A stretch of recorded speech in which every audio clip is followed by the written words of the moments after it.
no one food or one meal is going to make you unhealthy, just like, working out once isn't going to make you fit.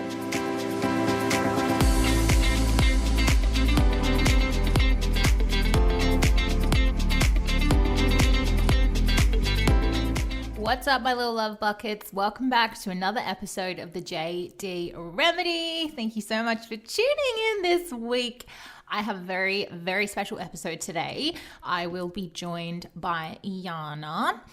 She is a health and fitness coach online. However, she specializes in your relationships with food, the mindset behind that, and just helping girls overcome any eating habits that they don't want to make sure that they feel their absolute best. So I just wanted to give a little warning, a light warning before this episode. We are speaking about disordered eating habits, anything in relation to perhaps your relationship with food.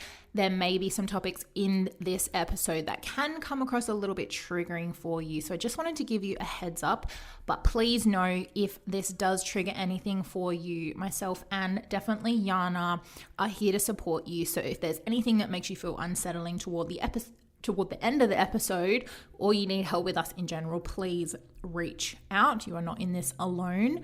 If you have any further questions from this episode, we definitely recommend reaching out. We want to take the taboo away from this episode, and we want to make sure that everybody feels comfortable coming forward and speaking about this. You are not going through it alone. So just wanted to give that little update before I press play on this episode, but I really hope you enjoy. Bye. All right, guys, welcome back to today's episode. I am joined today by the beautiful Yana. How are you, my beautiful girl? I'm good, very, very excited. Yeah, just so excited to be here and to be able to talk to you today. I'm so happy that you're here as well, babe. And we're going to celebrate for you because this is actually a bucket list item for Yana. She has such a beautiful message to share today, and we get to listen to all of your wisdom today. So thank you for being here. I always laugh when people say wisdom because it feels so when I'm young, I'm like, is it wisdom? But I realize, people go through different things. So we're wise beyond our years. To share it. Exactly. You are wise beyond your years, I promise. Now tell the listeners a bit about what you do in your business. So I am, I guess my label, if you had to call it, is like an online health and fitness coach for women. But the undercurrent for what I do is more so mindset around food, relationship with their bodies, and their relationship to themselves ultimately. So that's a lot of the work that I'm passionate in doing. And it's how do you put a label on that, because it's everything, but that sort of sums it up. Just I have women coming to me who want to lose weight or want to just feel better in their bodies, and usually we just go a lot deeper because that's the work that needs to be done. Yeah. It's always that core stuff that's going on that we're not really aware of until we get a coach or some sort of help and someone to help us. So the stuff that you're doing is super important, especially with this topic and especially for girls. It's super important, and I'm really honored that you're here today because I know it's going to help. What kind of interested you in the first place to get into this topic? So I think it was 2018. I just graduated high school, and I'd actually year 12 ball. Everyone's I think it was just so normal for all the girls around me at that point to be dieting and being oh, I have to fit into my ball dresses. So I kind of got caught up in that. And that was my first thing. It was very unhealthy the way I did it. I lost 10 kilos in 3 months. And I don't weigh much, right? I'm 50 kilos, comfortably. And so that was I went from 55 down to 45 in such a short amount of time just to fit into my ball dress. And then I think once you get into that, it's not a switch that you can flip off. You kind of just I'm done dieting now, because it's almost a vicious cycle where you get into it. So I kind of did that and was on my own for 2 years. And when lockdown hit, it was pretty bad because, like, you know, at least if you were able to go out, you can find other distractions, like, with food and exercise. Like, if you're at home, those are the only sort of things you can distract yourself with. Like, I didn't have friends. Like, I was also studying like a lot because I was in medicine at the time. So it was like everything that I had before lockdowns, I kind of lost that during lockdowns. And so food and body became like my obsession. So this was like 2019 going into 2020. And yeah, during that time it was just like, honestly, I can't even remember it because it was so, Mm. I think my mind blocks it out, like all the details, but definitely it was not a good time for me. But something like, I think I saw on Instagram like this advert of like this online coaching program, right? And I had like, I think up until that point I didn't really see that sort of thing on Instagram. Like, you saw obviously with the influencers and everyone like selling their programs or their diets, and like Mm. I was just, I never bought into those things because I'm a massive researcher. So like I would spend hours just Googling like what's the best diet, or like what's like the best workout to lose fat, and like that sort of thing. So I thought I had like my thing going on, and I was like very strict with my routine at that point. But then when I saw this thing online, it was like, do you struggle with, like binge eating, and then listed all of the things that I did struggle with that time, like not feeling confident in my body, or like, do you struggle with losing the last 5 kilos? And like at that point, it was just a little bit crazy because I was already 45, and I Mm. was like still wanting to lose more. And I Mm. couldn't get past the 45 kilo mark because I think there's just a natural weight below which like your body just doesn't, like, it doesn't want to Yeah. go unless it's like absolutely forced to. So it was like a like, oh, why can't I lose more weight? And so just being even more like restrictive and stuff like with my diet. So when I saw this coaching program online, I like jumped up. Yeah, I pretty much jumped in. It was like, I think $500 at the time for like 2 weeks worth of support. So like it, like at the time I didn't know much. So I thought this was like an absolute steal because I thought it was like going to be, personalized. I was going to be fixed after the 2 weeks.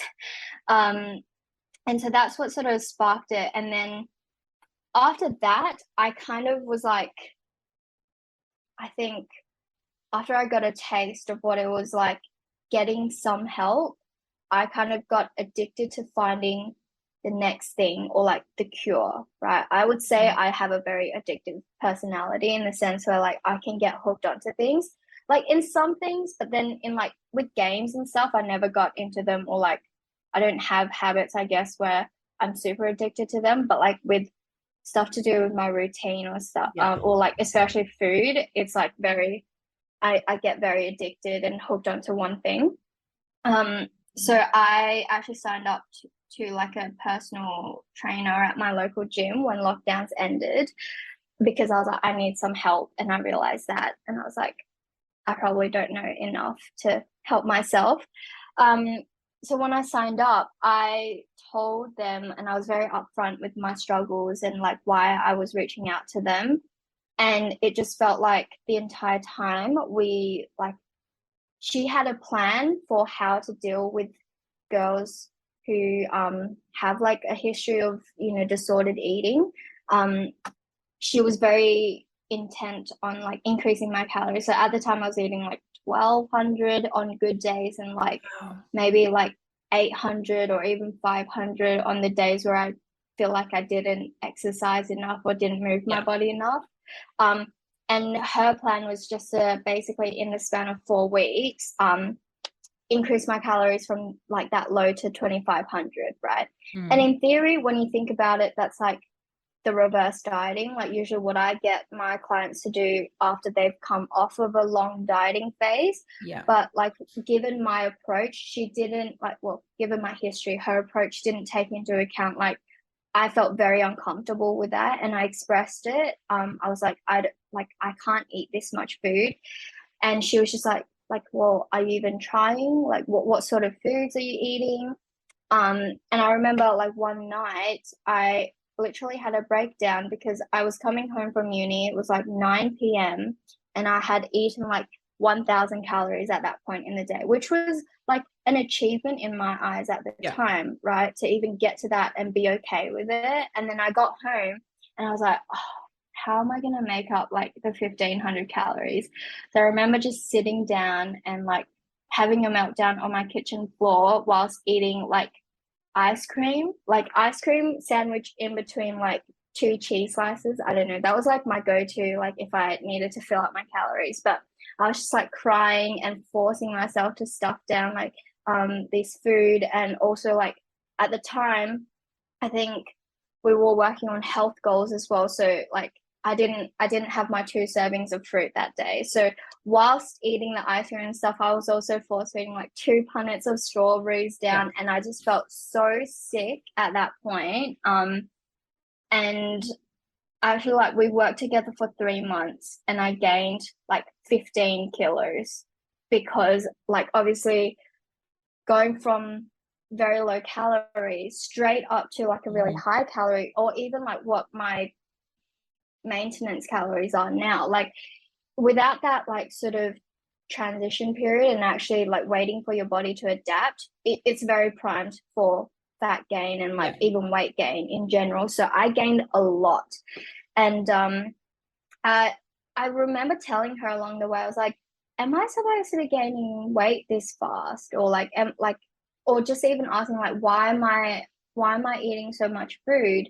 Why am I doing this and this? And she was just like, oh, because you just have to. Like you have Right. to eat more. You just have to eat more to get better. Yeah. Um, and so I think like I sort of knew something was wrong in my gut. I was just like, this doesn't Yeah. feel right. Like I don't feel like I didn't get the same level of care and support I did with my first coach.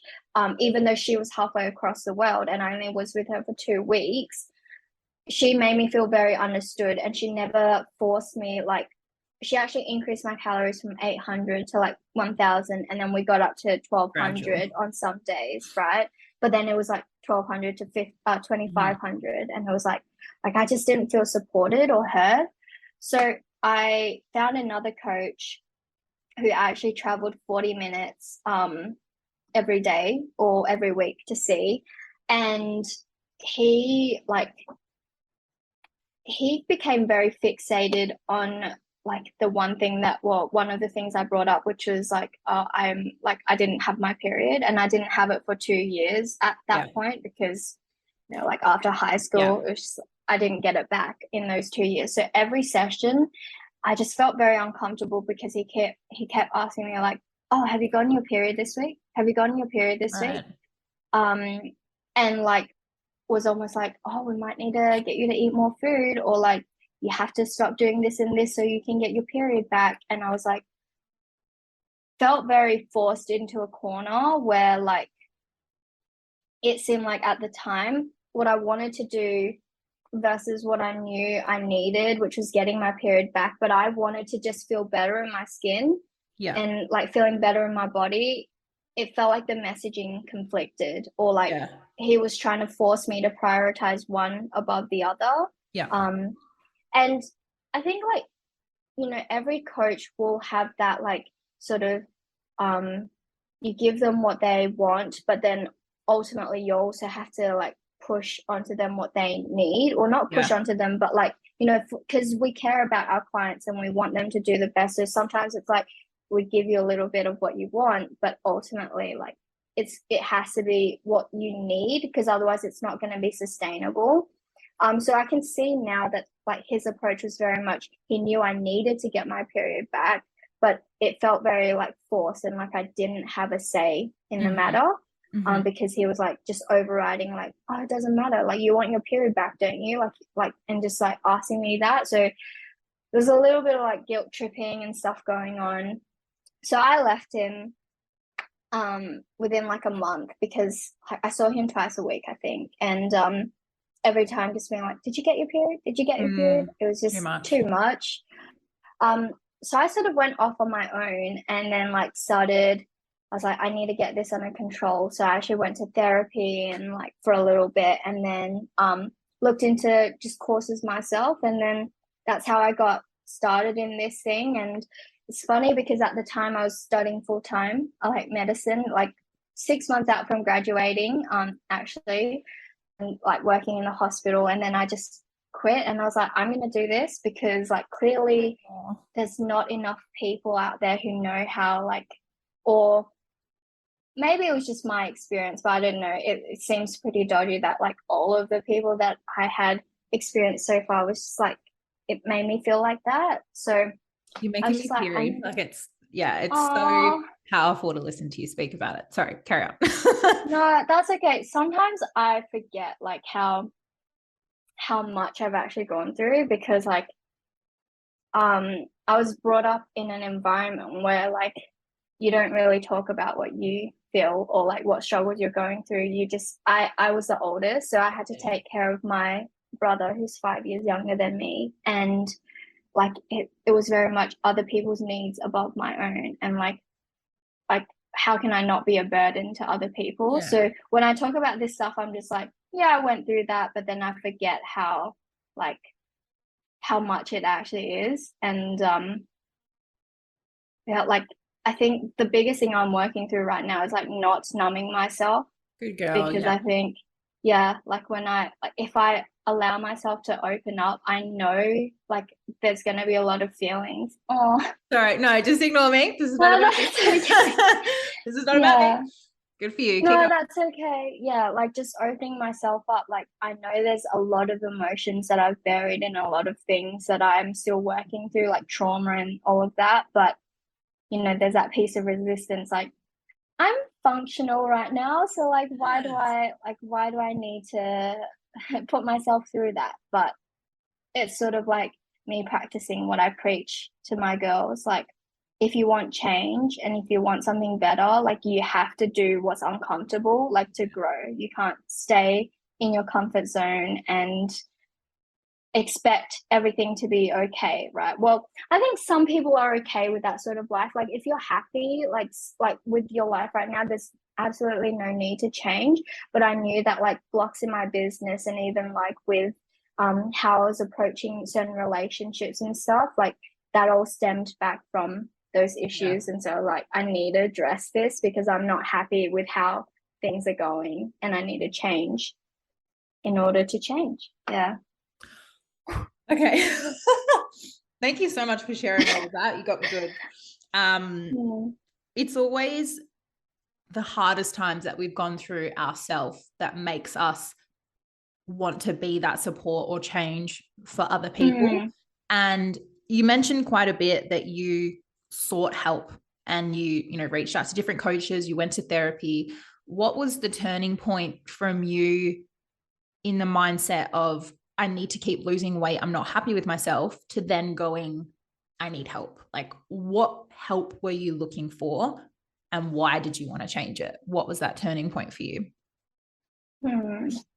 I think a distinct moment was like I I went to the doctor's office one day, and she like because I saw this doctor pretty regularly before COVID, and so it was my first appointment back post COVID with her because I had a whole range of health issues and she knew at that point. But I think the lockdown in WA was only 4 months. I think it was like it was very short, so not a like large amount of time. And like how I mentioned, I kind of yo-yoed like in the 2 years that I was went after I graduated high school and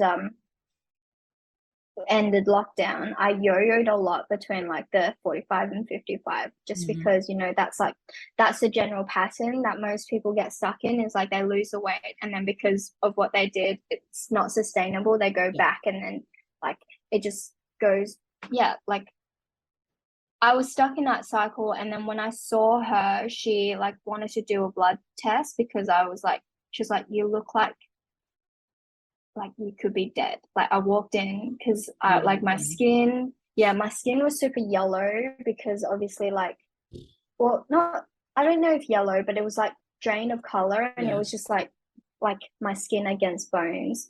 And like I had no energy throughout the day. Like I was like, I can like maybe stay awake for 1 hour at most, right? Like I'll do like some uni work or something, and then I'll need to sleep for the rest of the day. Yeah. And then at the time I was also self-medicating a little bit with alcohol and some other stuff. And it's just like she saw me and she was like, you look like you could honestly be dead. And in a caring way, of course. It wasn't like you look dead. But she asked to do like a blood test for me just to check that, you know, things were at least still functioning well. And my iron had actually dropped like to really, really dangerous levels, like low levels. And she was like, no wonder you can't stay awake and everything. And she was like, if you continue doing this, Yana, like you could die in the next 6 to 12 months. Like your body's shutting down, right? Because at that point I think I got to like I had consistently kept the weight off for maybe 6 months, but it was like I was always trying to do more. So even though like my weight wasn't dropping, I was losing like my muscle. And like I had pictures where like my arms, I can't even believe how small they were, and like just like how gaunt I was. So she was just like, yeah, this is like not like, if you want to live and, you know, continue having a life, essentially, like you need, like something needs to change. And it was funny because like I have a thing with authority. I think maybe it came from my parents, but like if they tell me something that I know is right but I don't want to hear, I'll like avoid talking to them, right? So I didn't see that doctor for another year because I was just like, I don't like what I said. Yeah, I was like, I don't want to hear that. Was she the first person that actually confronted you about your weight as well? Yeah. Because my family, like being a typical sort of Asian family, it was very like oh, you're so pretty now that you've lost weight, or like, oh, I like, can you teach me what you did so I can look like you? I'm like, oh, like, you know, my daughter needs to, like, your cousin needs to lose some weight. Can you share your secrets? And it was a very triggering environment for me to be in.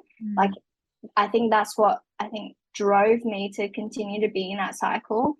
And the whole time I knew like this is not healthy for me. Like I know this is not what normal people do, and this is not okay. But it's like every time someone praises you, right, or if they like compliment you, you get that hit of dopamine, and then you're like, oh, like what I'm doing is working. This is good.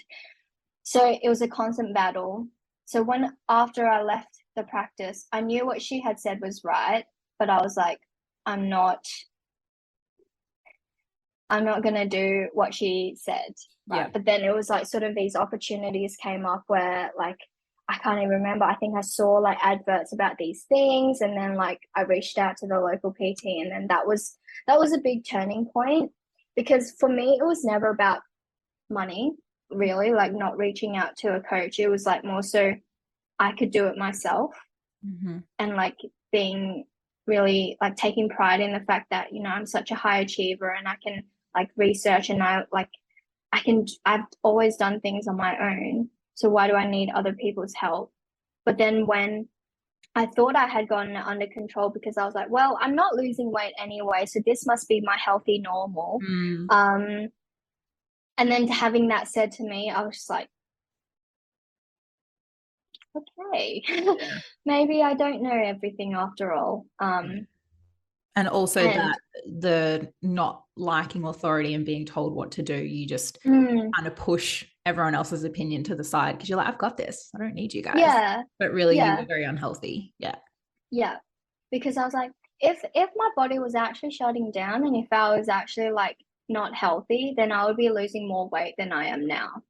Which is a very toxic mindset to have, because sometimes like your body just, even though it doesn't lose weight, it's like struggling behind, you know. And then I think it gets to that point, and I've like looked at case studies and even looking at like when I was studying like disordered eating and that sort of thing, like usually it'll be stagnant for a while, but then when it does start to drop, that's like when you're in the like real red zone. That's like when it becomes really dangerous because your body is fighting like constantly to keep you alive. Yeah. So like even when you put it through stuff like that, it's going to do every like it will shut down every other non-essential thing like muscles and like all Yeah. of these things to keep your organs functioning, which is why on the surface, like if you look at just the data, which is like, you know, your weight or like your health markers, or I think your health markers will suffer, but like mainly your weight, um, it doesn't seem to be moving, right? But then you get that like after that period where it plateaus, quote unquote, it starts to drop really drastically. And I think that's what they see in like anorexic patients as Yeah. well. Which is why it was really dangerous because it was like if I had continued pushing through, thank goodness I was still in that plateau bit because I don't even know like what I would have done or how I could have gotten myself out of the red zone like Mm. without help.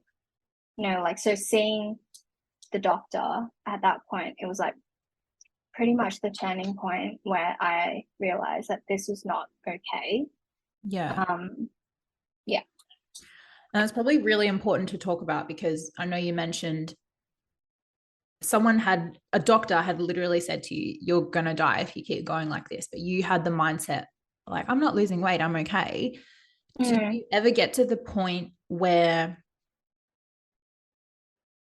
because you don't have to answer this if it's uncomfortable for you, but did you have some sort of body dysmorphia where you couldn't see how thin you were or you liked how thin? Yes. Oh my goodness, yes. I and like I'll share anything and everything about my journey because I feel like it's only when you open up and like talk about what the struggles are like that it allows you know the conversation to like or conversations to start where people are like you know I experience that too because when you hide things behind doors it really creates that shame or like Yeah. there's like a hush hush sort of vibe about everything where you're like oh maybe I'm not allowed to talk about this so Yeah. I'm a firm believer in like if I want to see this normalized like I had to start so even though it might be uncomfortable for me. I'm like if this helps one person, then like that would be, you know, like not amazing, but like then at least it wasn't in vain, you Yeah. know, like in a way. Empowering. Yeah, for sure. Yeah. So I actually forgot the original Body question. just like, did you have body dysmorphia? Oh, yes, yeah. So it was crazy because I used to take videos every morning and night to make sure that I didn't look puffier by the end of the day, right? Or like after doing an exercise, I knew I wouldn't be able to see results straight away, but I was just like, I wonder if this is doing anything. So I'd take like videos first thing in the morning, first thing at night, or first thing like right before bed, like before a workout, after a workout, and sometimes I'd be working out like twice a day, so it'd be like a lot of videos. I actually got rid of that phone. Um, it broke on me before I actually could transfer any of the photos over, but I think that was a blessing in disguise because like I don't even want to see those photos. But I remember looking in the mirror and I was like, why am I not like why am I getting fatter? And like I was just like I couldn't see that I was getting so skinny, Mm-hmm. right? And even looking back now, like through my perspective, like and from what I can remember, I feel like I look the exact same now as I did back then. But Mm-hmm. I know because I've seen photos like that I'm not. Like I have I think three photos that managed to transfer over and this was like at the start of my journey. And I was just like, oh, I actually look so different. Like, And you couldn't see it at the time. no, at Mm, the time I crazy. was like, why is nothing working? And like, because even when the weight was dropping, or so like before my weight started to plateau, it was dropping quite rapidly. But I was like, nothing is changing. Like, what? Like, even though I'm losing weight, it's not like I don't look any different. Mm. Um, so yeah, I think that's something that most people will have, and I think like it's it would vary in like in certain people. So like my partner also like he's a guy, right? But he also has body dysmorphia and like I think even though we don't face the same things, the underlying struggle is real because he's always like, I don't feel like I'm big enough, or like, Mm. the traditional views on how a male should look. It's very much like, not muscly enough, or like, I don't look jacked enough. And then like for women, it's usually I'm not thin enough, Yeah. I'm not curvy enough, or like I don't have a bum, or it shifts all the time, which is why I'm like, if you're on social media, you have to Yes. be so careful with that sort of thing. Um, and I'm actually liking how recently there's been more of a movement towards like showing the real side, not just Yeah. the flexed photos and everything. So I think that's helped. But yeah, I definitely had body dysmorphia. And looking back, I'm like, how did I How even? are you going to know? Yeah. Yeah, It's yeah. a mental disorder, isn't it? You literally can't see what you look Mm, like. And it's for someone that's never had body dysmorphia, it's hard to understand what that person might be going through because we see one thing and they can't see it. It's like, what do you mean you mm, think you're fat? You're tiny. But it's you can't just say that because they can't see it, mm, right? And for some of the girls listening, if they resonated with anything you just said, maybe they mm, are pretty healthy right now, but they keep wanting to lose weight. They can't see what everybody else sees. They can't appreciate how beautiful they are right now or the way that they look. They look super healthy and fit. What advice would you give to them to help them see past that before they get into that quote unquote red phase or plateau phase or start heading toward that dangerous zone of starving mm. themselves or anything like that? Well, I can only really share from my experience, and like what sort of got through to me a lot was like your body is the least interesting thing about you, right? Like I've gone through experiences where I was super, super skinny and like I was starving myself and feeling super sick because of it. And I've also been where I am now in a healthier body. And I've noticed that it wasn't the body itself that changed the way I lived. It was like how I felt inside my body, right? Mm. Like, because I think it comes back to a lot of like the stories that we tell ourselves about what being skinnier will do for our lives. Ooh, So I like we that. think that being skinnier or like will help us have more friends, or like it will make us more appealing to other people. And it's, I think a lot of the times it comes down to that like need for connection and acceptance. But Mm-hmm. it's like, I think a lot of the work that needs to be done is just learning to accept yourself. And I like, and this was a big thing for me too, because when someone said you need to accept yourself and like love yourself from within, I thought that meant that I couldn't change my body, or like I would be forced to love the body I was in. But Yeah. it's really just a work in like having a secure, like, well, just being secure in yourself and who you are, like with all of your traits, like what kind of person you want to be, what your, like, what sort of qualities you have. Like, those things are the things that actually matter.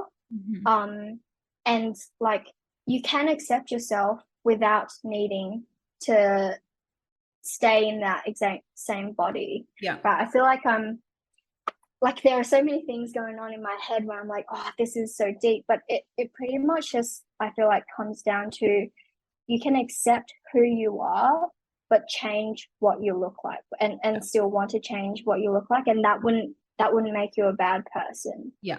Right. But if all you're focusing on is the external, that's not going to last. Mm-hmm. Right. And it's not going to be the thing that brings you happiness. And so like really I would just ask themselves like if someone came to me and like how would I go about this, I would just say like ask yourself, what does being skinny mean to you, like what does it give you, and why does it matter for you to be that instead of now, like what does it give you that you don't have right now. And Mm-hmm. then that would be the issue that, or the topic that we go into.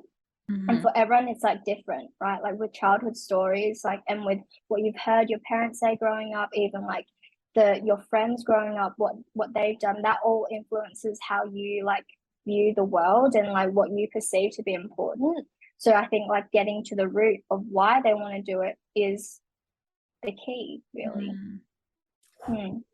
just blew the lid off that shit. That was amazing. I think, I'm like, oh, sometimes I struggle because I'm like, it's so different for everyone, right? So I don't want to give just one answer, but it's like why? Like that's so always true going though. back to the why. Yeah. It's so true. And I think when you say the word skinny, if you ask someone what is skinny to you, they probably don't even have an answer. Like they just say the word Exactly. skinny because they're not happy with what they are currently. But what does Mm. skinny look like to you?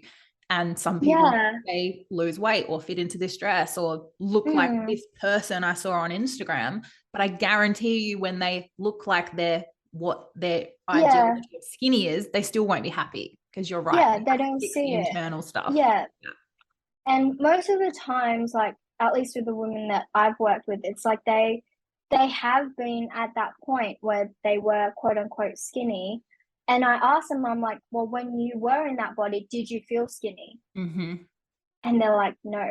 Right. But right now, their goal is to get back to being skinny. And they're like, oh, I want to get back to how I was at this age. And I was like, when I was really skinny. And I was like, well, when you were at that age and you were that skinny, did you feel good enough in your body? Yeah. Like, did you still want to change it?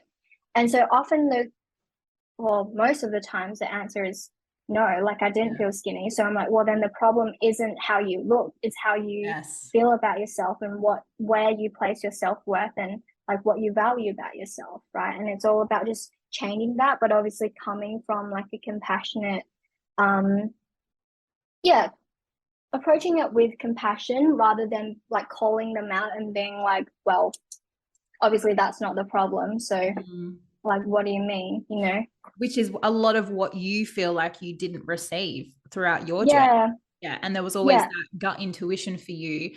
So maybe let's talk about if someone's listening to this and maybe they're ready to ask for help, obviously follow your gut. But for you personally, and we know that everyone's different, but what are Mm. some things that they should look out for when looking for help? Like some tick boxes in terms of staying away from fad diets and making sure you feel comfortable and making sure. I think a lot of, from how I heard your story, is no one actually explained anything to you. They just told you. Mm. So for Yeah. you being told, you didn't understand it. You're not just going to do it because they told you. You want to understand the science behind it or the reason how your body works and how food works. And I think a lot of what's happening is there's so much, well, actually not a lot of education around this. People Mm. just throw things out everywhere and we don't really know what Yeah. to believe until we fall down that rabbit hole ourselves. So Yeah. what do you think they should look out for when asking for help? What are some really important things?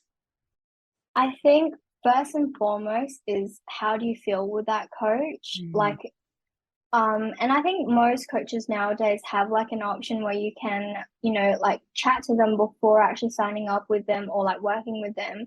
And I think that's really important just to sort of see if you get along with them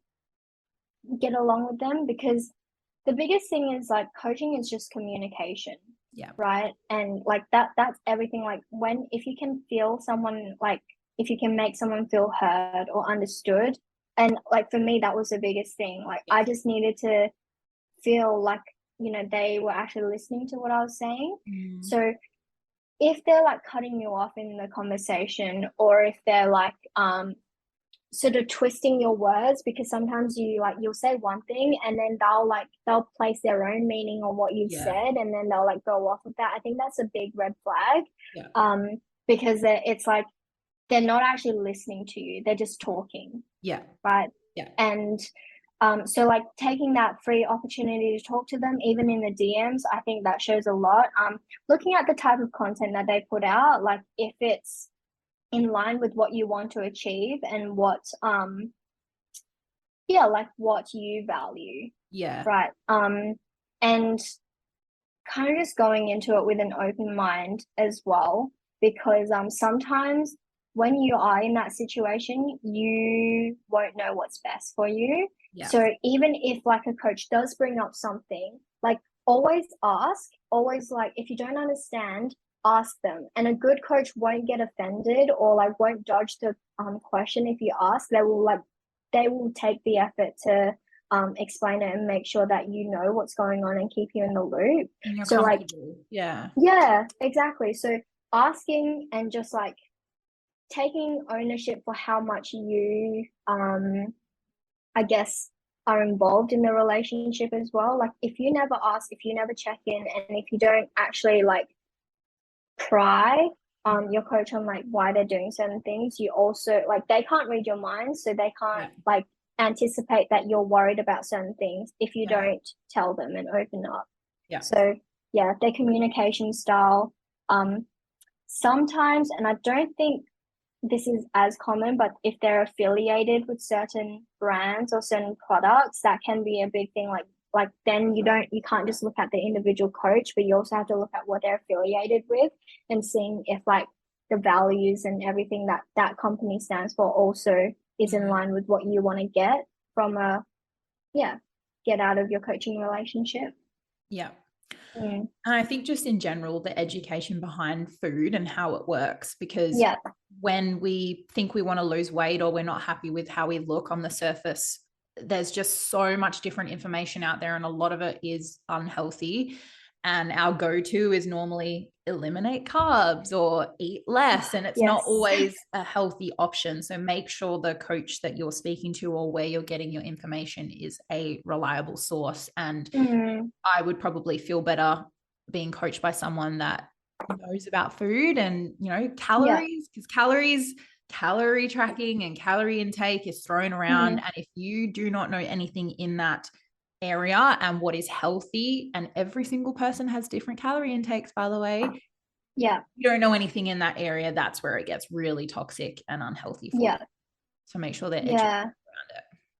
Yeah, 100%. And on the topic of education though, it's an interesting one because it's come up quite a lot recently, like with just the people I follow, but talking about like qualifications and experience. And I actually feel like I have a different perspective on it, like where the amount of qualifications that a coach has isn't actually going to like prove to you that they're able to work with you, Mm-hmm. right? Like you, I think it's hard because in the online space, anything can be like twisted to show like a certain result or a certain outcome, you know. So just looking at qualifications alone isn't it. And if if someone is really struggling and you're looking for help, like don't jump into a coaching relationship straight away. Yeah. And that's a big thing because most people are like, oh, if you need help, like hire a coach. But I actually think you need to sort of follow a coach for a little while, like especially on their stories, Get to know right? them. Like, yeah. And in my opinion, a good coach who cares about you will put in the effort to put more educational stuff or like give you stuff without expecting something in return. So I know there's a lot of talk and like a lot of, I guess, boundaries that a coach needs to put in, especially if their work is mainly online. But I think like the value that coaches bring to the table isn't what they know, but it's how they're able to get you from where you are to where you want to be. Right. Yeah. Because everything you need to know is out there on the internet, but Yeah. it's their experience and their ability to handle humans and like their emotional intelligence and how they deal with you specifically that's like more important than what they've studied or Yes. you know that sort of thing. So I think it's So true. yeah.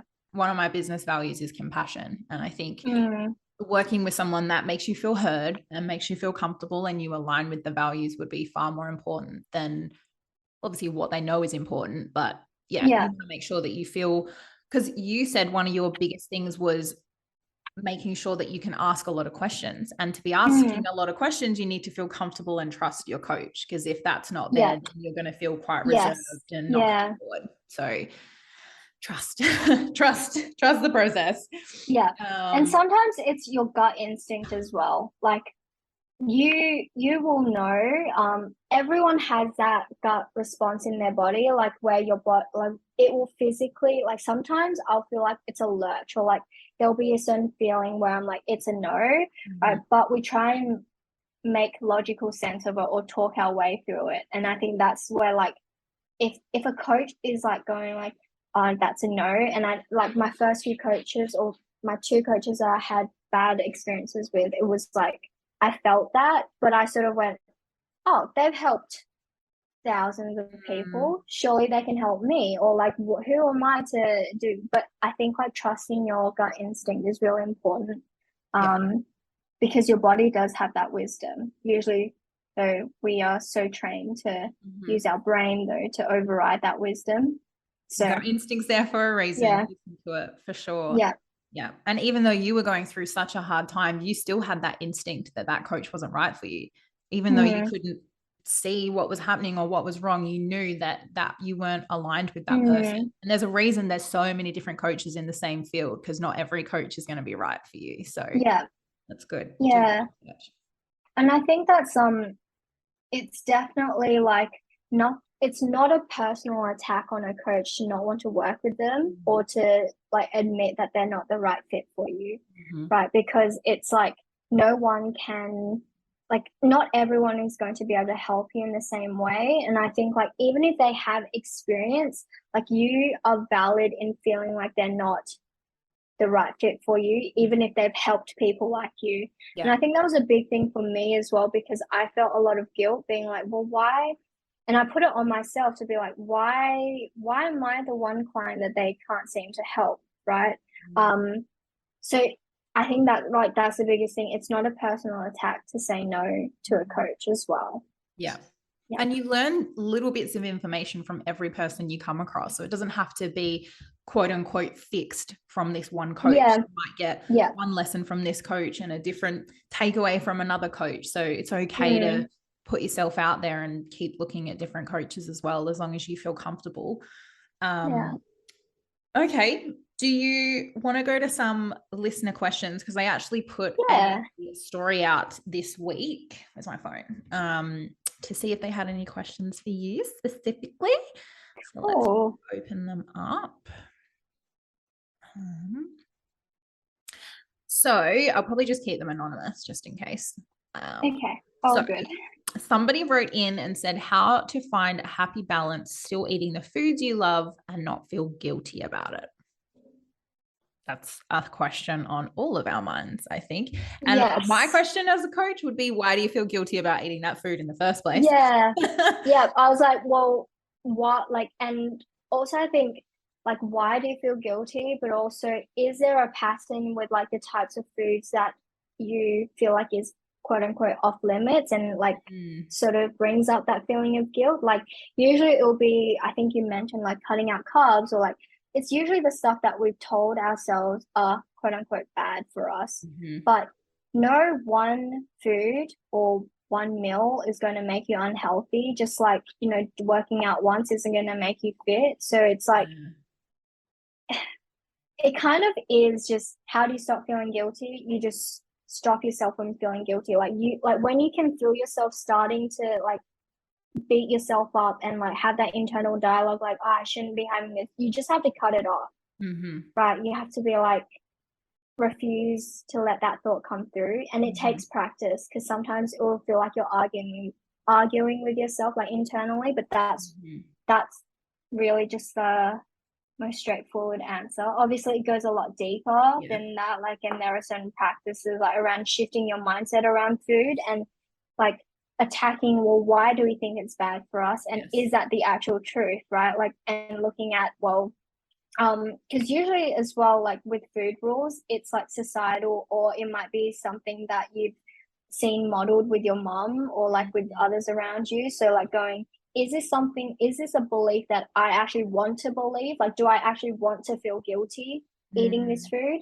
If no, and most of the times it's no, because you obviously enjoy that food, then mhm, it's like, how can we loosen that belief, right? mhm. Why is this not true? And finding all of the evidence to um support, I guess, our new belief, which is I can have this and still Mhm. be healthy and still be a good person and still, be Yeah, happy in my body. Yeah. that's so true. I think as a whole, relationship with food is exactly what you said. Where have you come up with this belief that it's bad for you? Like if it makes you Yeah. happy when you eat it, then eat it. Why do Yeah. you want to stop eating it if it makes you happy? Yeah. It's like It's like, societal why norm. am I, Can't eat ice cream yeah, like, anymore. why am I a bad person for just liking ice cream? Like, Yeah. what am I making eating ice cream mean about me? Yeah. You know? And once you like, usually when you attack or when you like attack that belief, you're like, oh, hang on a sec. Mm. I was just told I should be feeling guilty. Like, I Yeah. don't actually care. Yes. It doesn't mean anything about me. It Mm-hmm. doesn't change a thing about me, you Yeah. know? Yeah. Yeah.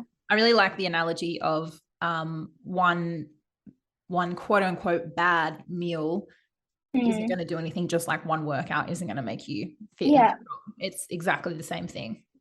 And I think that's the thing as well. Like, we need to shift away from like bad and good foods, right? It's Mm-hmm. like there is no bad or good foods. Like, if I were to ask you to define what is a bad food, you wouldn't have a set of like criteria. True. Like, there's not a definitive list of criteria that Yeah. defines a bad food, right? There's foods that are more nutritious or less Mm-hmm. nutritious and like help us function better.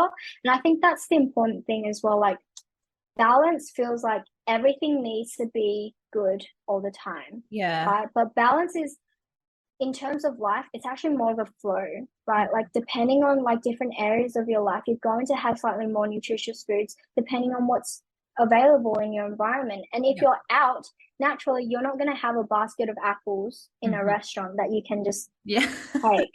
You know, Yeah. so it's like just understanding that life is never going to be one or the other. It's Mm-hmm. always like you're sliding up and down the spectrum. The most important thing is like you're taking care of your health overall, which falls outside of just that one meal that you're having out. So yeah, like when Yeah. you can see it from that perspective, I think that helps a lot. Yeah, for sure. I actually had something I was going to ask you and it just left my brain. Um, I think, especially as being females as well, you know, with our Yeah. menstrual cycle and Mm-hmm. things like that, I think I'm definitely learning to be a lot more gentle with myself in terms of what I eat at certain times of the month and whether I have energy to go work out. Like, we're human and we're females and we feel and crave different things at different times of the month. So just be gentle with yourself and try not to Yeah. let that guilt creep in, or don't put pressure on yourself because it's not going to do anything dramatic. Just be gentle. Yeah. Yeah, and something I work on with my clients is like setting what I call healthy boundaries. Mm-hmm. So it's like during those periods, like what are the things that I need to do in order to like keep my body happy, right?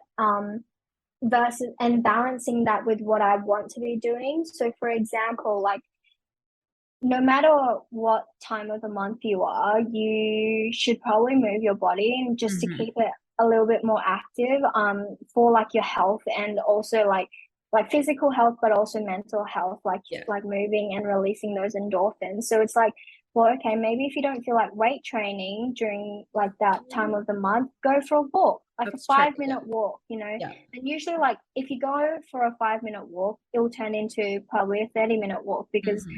I don't think anyone will walk and then like get to the 5 minute mark and be like, yep, Turn around, go home. this is enough, right? Yeah. Because you get into it and you're like, oh, this is actually so nice. And Yeah. then also it helps you with the cramps and Yeah. that sort of thing. And Or yoga like, at home, whatever. yeah, stretching your body, like, and if moving your body looks like instead of laying on the couch, standing up and like going to get a glass of water and that's your True. exercise, like, True. you know, that could be something that you do. It's like all about taking little steps and understanding that our body will have different energy requirements throughout the month anyway. So Yeah.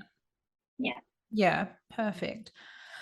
Okay, what other questions? This could open a whole can of worms, so I'll choose them carefully.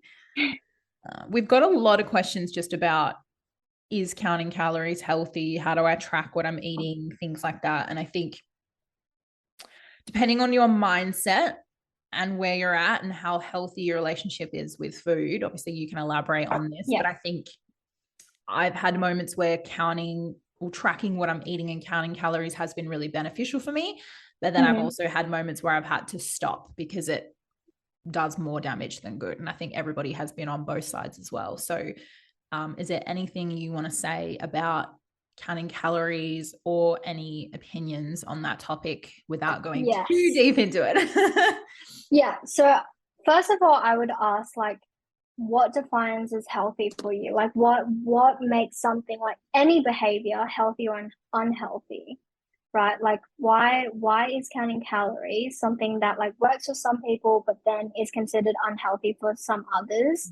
Because I think we know within ourselves when a behavior is becoming toxic or quote unquote unhealthy, but by having an expert, calling myself an expert, but Good. by having someone like with it, like with authority in that space, like say, yes, this is healthy or yes, this is unhealthy definitively, I think it's just passing the responsibility from ourselves to be able to discern what's healthy for us. Right? If someone else has said, no, that's not healthy, then we can be like, oh, then if I don't do this, then I'm inherently good.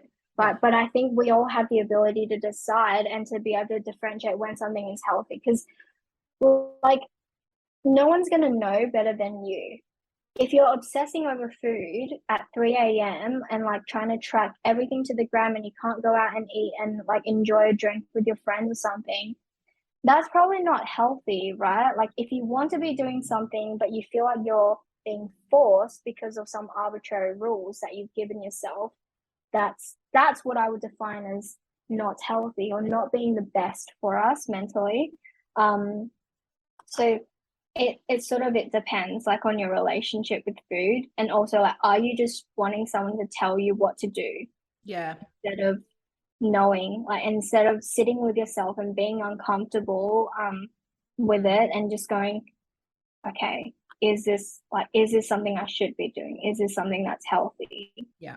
right? And And again, then follow once that you've gut actually feeling. reflected, Yeah. yeah, like and then once you've like allowed yourself to sit in that because sometimes it's uncomfortable to like call yourself out or to be like I know what I'm doing. Like my body knows best, right? Yeah. Like, and I had to trust my body, not some authority figure outside of myself to tell me what to do and what not to do, right? And so it's uncomfortable. But then after that, it's like, what actions are you going to do to back it up? Because you could also argue that if you've decided that tracking isn't healthy, but then you decide to ignore that, Yeah. does that make you better just because you've identified that it's unhealthy? You Yeah. know? True. So it's like what actions are you Yeah. doing? And are you actually allowing yourself the space to figure things out, not Yeah. needing an answer right away? And just ask yourself for what purpose are you tracking? Like Mm, maybe if you're in a bodybuilding competition or something, or yeah, yeah. And sometimes I enjoyed it because I enjoyed understanding what macros were in each food. yeah, That was fascinating to me. But yes, you're right. Just be in tune with your gut and again, fuck the rules. Whatever society exactly. says is Yeah, good or bad, like you know yourself what you should and yeah, shouldn't be doing. yeah. And I think like because you'll know if you're a type of person who thrives off of structure, right? If being told like you need to have certain amounts of food to keep yourself healthy and tracking is a way to remind yourself of that, Yeah. then by all means do it, right? But it's like if you're someone who has like needs to go out a lot or you know enjoys socializing, tracking probably isn't like going to be as manageable for you, so it's about finding what works for you and what like and your lifestyle essentially. Yeah. Yeah, because I think that for most people who aren't bodybuilding, tracking is just something that they need to do maybe like once in their life, like maybe for a year or so, just to understand the principle, like why, what does tracking give me? It gives me education on the foods that I'm Yes. eating, I'm Yeah. putting in my body.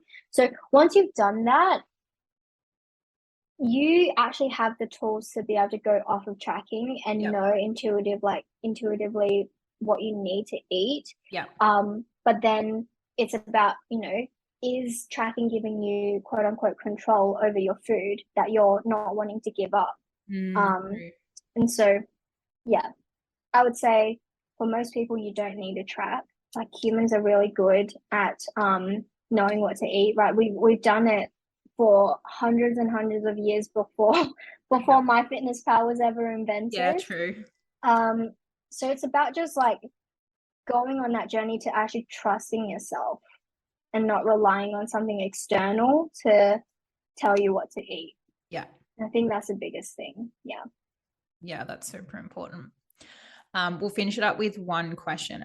We've Cool. flown by today. It's good. Where is it? Because a lot of them were about tracking. So let me just bring this up. Yeah. It's a big topic and very controversial for sure. Because Yes. everyone's like, tracking is so toxic. And then it's like some Unless you like the need to, bodybuilders. unless Yeah. you need to, probably don't go down that road. If you want to understand for like a week what you're eating, Yeah. so you know you're eating the right things and, Yeah. blah, blah, blah, it's all good. Otherwise, don't go down that Yeah. rabbit hole. Yeah. Okay. Okay. Again, keep them anonymous. What is mindless eating? And I know this is probably a big one. This is where like the binging and stuff might come into it, but mindless eating. Have you had any clients Yeah. in your Okay. experience come through any of So that I stuff? would say mindless eating is actually just eating for any other reason besides physical needs. So like if you're not hungry, and there are different types of eating, right? There's habitual eating, there's emotional eating, and there's where you're eating to feel your hunger. And like and I know some people have like differing opinions on this, but I feel like even emotional eating and habitual eating, like those two are mindless in the sense that you're not, because when we think about eating, it's to provide some sort of like physical need to our bodies. So, like when we're eating out of habit or because we've had a really rough day at work, it's like we're not intentional about why we're eating. It's just something that's like automatic or we reach for because it's like what we've always done. And so I would classify that as mindless eating, even though it is technically like you know what you're doing. So that can cover things like snacking or like boredom eating or stress eating, all of these things. And I think it's just like, I guess your intentions behind eating that comes, yeah, that's a big thing. Is like, why are you actually eating? Right. And it doesn't have to be a bad thing because eating can be social. Eating, like, you don't always have to be hungry to eat. And that's the biggest thing. Like, you don't need like a physical reason to eat, but are you aware of the reason? Yeah. Or is it something that you're using to distract yourself from like something else that's going on? Yeah. Right. And so I think that's the biggest thing with mindless eating is like where that line is, it's going to be different for everyone.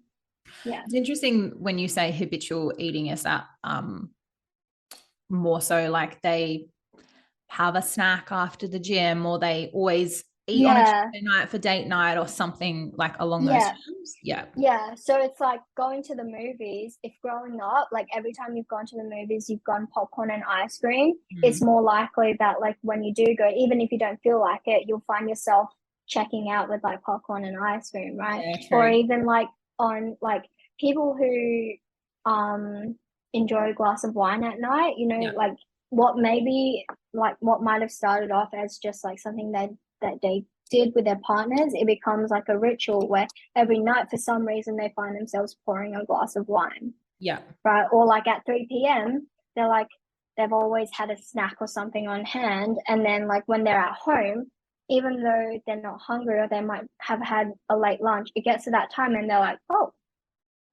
maybe I should be having a snack, and you find yourself wandering to the kitchen.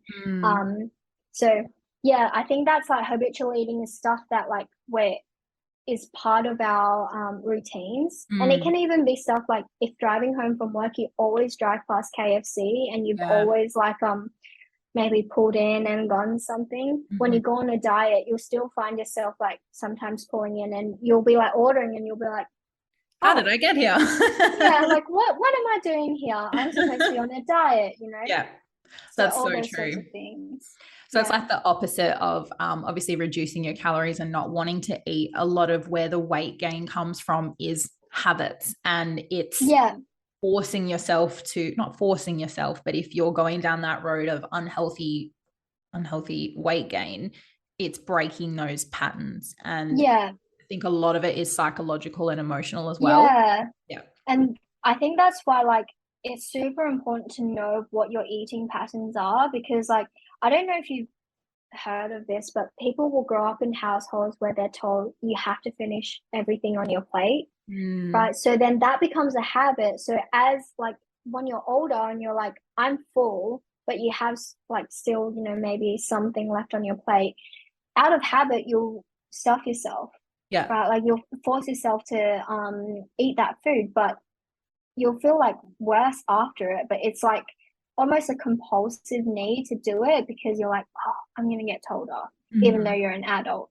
Yeah. So like a lot of it is just patterns and especially eating, most of it is picked up like from your parents, Mm. mostly your mom, because dads usually, like guys usually don't have that as much. But yeah, like your mom will usually be the one, you see dieting or trying new things, like, and that's where you pick up most of your things. Yeah. Your friends, yes and no. Like I think in high school, you tend to be more influenced on by the people around you.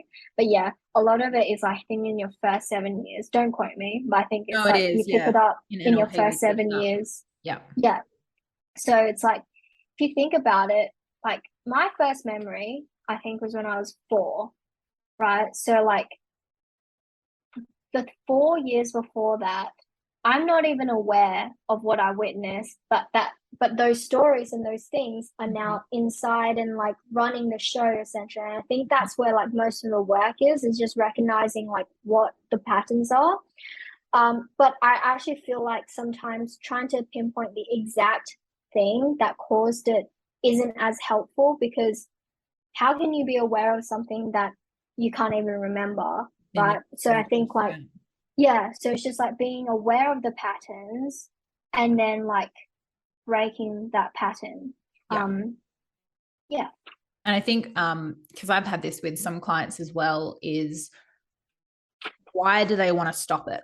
Like, who's told you you need to stop it? For what reason do you need to stop it? Not just saying, oh, I probably shouldn't do that, because that's not enough of an emotional pull for yeah, you to want to yeah, change things. So it's about digging deeper and one, understanding the patterns and where you've picked it up from, and maybe some belief systems around it, but also why? What's driving you to want to change in the yeah, first place, not just from external reasons. yeah.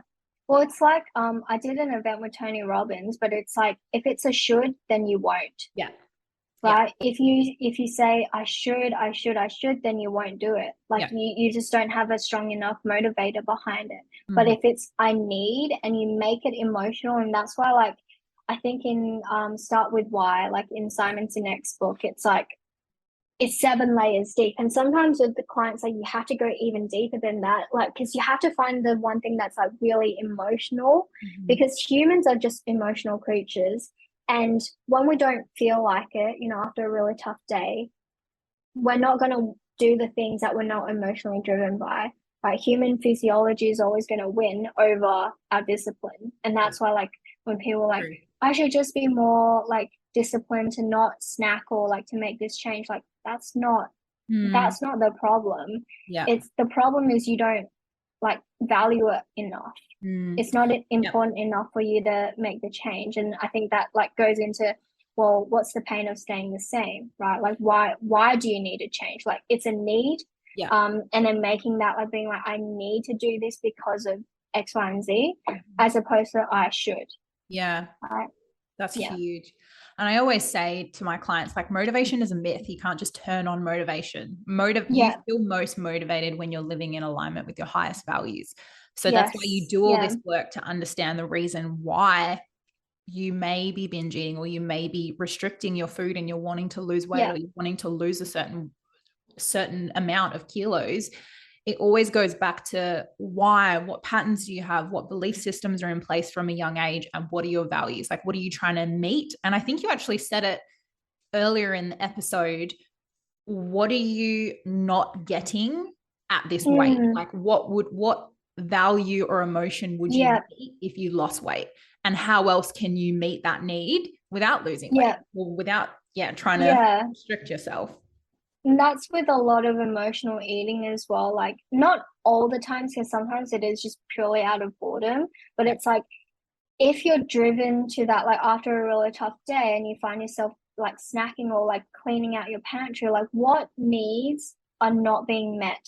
Mm-hmm. And usually it's because like during childhood, we haven't been taught how to like meet those needs, right? Mm. Or like we haven't been taught how to process certain emotions. So we just, and it feels really like uncomfortable to sit Mm. in that and being like, I don't know what to do. So you find a distraction.